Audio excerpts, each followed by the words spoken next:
এটা হলো আজকের চুয়াডাঙ্গা। প্রতি বছর বাংলাদেশের চুয়াডাঙ্গা জেলায় রেকর্ড পরিমাণ তাপমাত্রা দেখা যায়। এই চুয়াডাঙ্গা জেলার ভিতরেই অন্তর্গত একটি গ্রামের নাম হলো বন্ডবিল। বন্ডবিল গ্রামটি ছিল সবুজ শ্যামল ফসলে ভরা সুন্দর একটি গ্রাম। গ্রামটিতে প্রতি বছরই ফসল ভালো হতো। ওই গ্রামে মাধব নামে এক কৃষক বাস করত। একদিন মাধব তার বন্ধু রতনের সাথে বসে আলোচনা করছিল। বন্ধু রতন, সবার ধানই তো এবছর মোটামুটি ভালোই হলো, কিন্তু আমার ধানের যে কি হলো, এত যত্ন করার পরেও ধানগুলো ভালো করতে পারলাম না।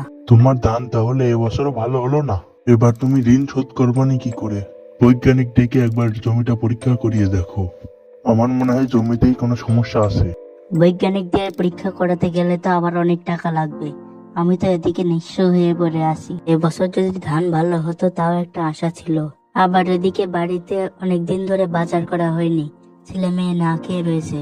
টেনশন করো না, এবছর ভালো করে ধান চাষ করো, দেখো ফসলের কি হয়। যদি ফসল ভালো না হয় তাহলে আমি তোমাকে ধান দেব। এখন চল তাহলে জমিটাকে একবার দেখে আসি গা। মাধব, জমিতে ভালোই তো ধান হয়েছে, শুধু একটু জমিতে নিড়ানি দিলেই ধানগুলো আবার সতেজ হয়ে যাবে। হ্যাঁ, তাই ভাবছি এখন জমিতে নিড়ানি দেব। তুই এখন না হয় চলে যা, আমি এখন একটু কাজ করব। এত রোদের ভিতর তোকে কেন থাকতে হবে না। তুই পাগল নাকি? এত রোদের ভিতর কাজ করলে তুই বাঁচবি? এখন তোকে কাজ করতে হবে না, চল আমার সাথে। রতনের সাথে মাধবও চলে যায়, কিন্তু মাধবের মনে একটা চিন্তাই ঘোরাফেরা করে। সে কি করে তাদের ছেলে মেয়েকে বাজার করে খাওয়াবে। এমনকি তার কাছে এক কাপ চা খাওয়ার মতো টাকাও ছিল না। হাঁটতে হাঁটতে তারা বাড়ির সামনে চলে আসে। মাধব, তাহলে আজকে চলে গেলাম, একটু পরে বিকাল হলে আবার কাজ করতে আসতে হবে। রতন সেখান থেকে তার বাড়িতে চলে যায়, কিন্তু মাধব সেখানেই দাঁড়িয়ে থাকে। সে ভাবে জমিতে আরেকবার যাবে এবং বাকি কাজগুলো সেরে আসবে। এদিকে রতন বাড়িতে চলে আসে। বাড়িতে এসে রতন বিছানার পরে ধপ করে বসে পড়ে এবং গিন্নিকে বলে, ওহ বাবা, কি গরম, একটু জল দাও তো গিন্নি। এত গরমে কাজ করলে মানুষ স্টক করবে। যাও তাড়াতাড়ি জল নিয়ে আসো। তুমি এখানে বসো, আমি নিয়ে আসি। রতন প্রতি বছরেই ধান চাষে সফল হতো, তাই তার বাড়িতে সেরকম অভাব ছিল না। কিছুক্ষণ পরে তার গিন্নি তার জন্য শরবত বানিয়ে আনে।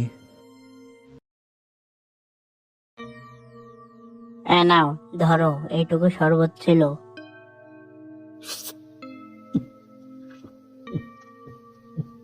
শরবত খাওয়ার পরে তারা ঘুমিয়ে পড়ে।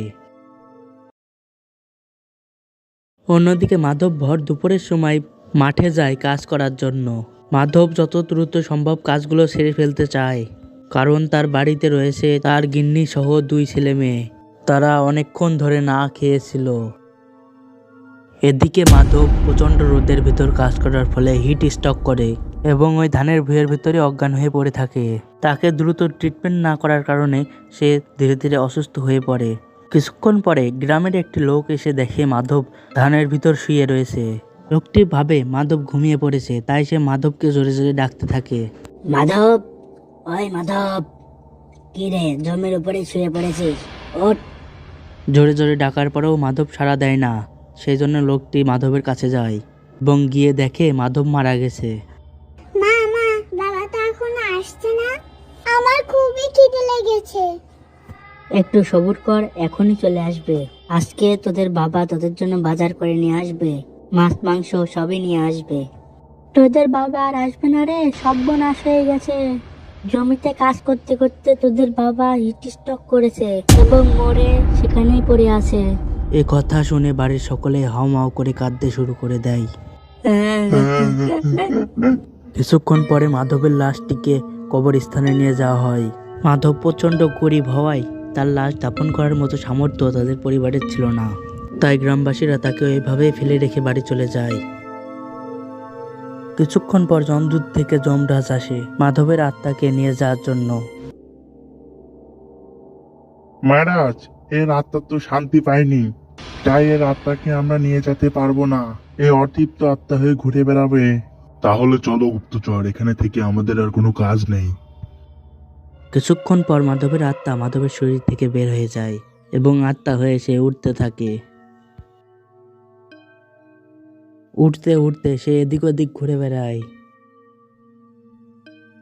তাকে বিভিন্ন কবরস্থানে দেখা যায়। সে কোনো মানুষের ক্ষতি করে না, সে আত্মা হয়ে বরং সুখে দিন কাটাচ্ছে। মানুষ থাকা অবস্থায় তাকে যে কষ্ট করতে হতো এখন তা আর করতে হয় না।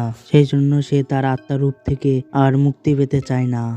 সে আরামে কোমল চাঁদের উপর শুয়ে থাকে।